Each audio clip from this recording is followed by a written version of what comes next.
L'homme ne vivra pas de pain seulement, mais de toute parole qui sort de la bouche de Dieu. Voici votre moment de méditation quotidienne.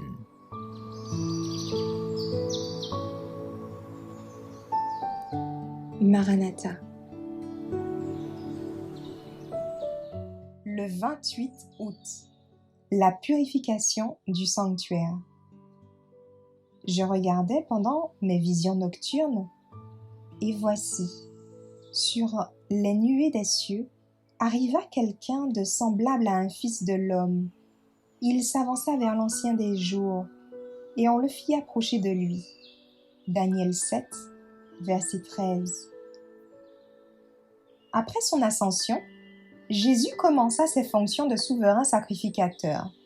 Paul dit: « Christ n'est pas entré dans un sanctuaire fait de main d'homme en imitation du véritable, mais il est entré dans le ciel même, afin de comparaître maintenant pour nous devant la face de Dieu. » Hébreux 9, verset 24. Pendant 18 siècles, Jésus a exercé son sacerdoce dans la première pièce du sanctuaire. Son sang a plaidé en faveur des croyants repentants, assurant leur pardon et leur réconciliation avec le Père. Cependant, leurs péchés subsistaient encore sur les registres du ciel.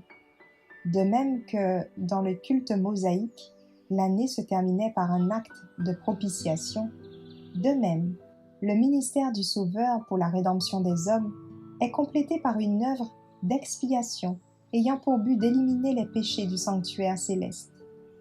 Cette œuvre commença à la fin des 2300 jours. À ce moment, selon la prophétie de Daniel, notre souverain sacrificateur entra dans le lieu très saint, où il s'acquitte de la dernière partie de sa mission sacrée, la purification du sanctuaire.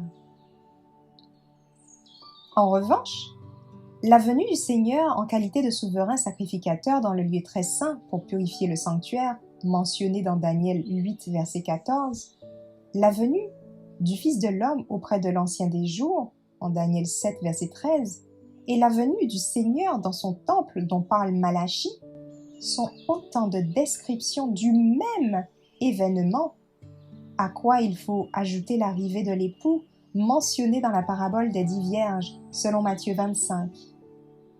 La purification du sanctuaire implique donc une œuvre d'investigation, une enquête judiciaire. Or, cette enquête doit précéder la venue du Seigneur, puisqu'il vient pour rendre à chacun selon ce qu'est son œuvre. Apocalypse 22, verset 12. À la fin du jugement, la position, le rang ou la richesse n'auront pas la moindre influence sur le cas de chacun.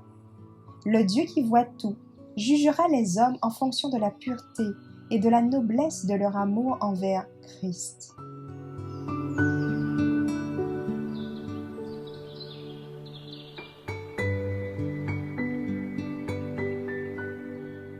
Merci d'avoir écouté cette présentation.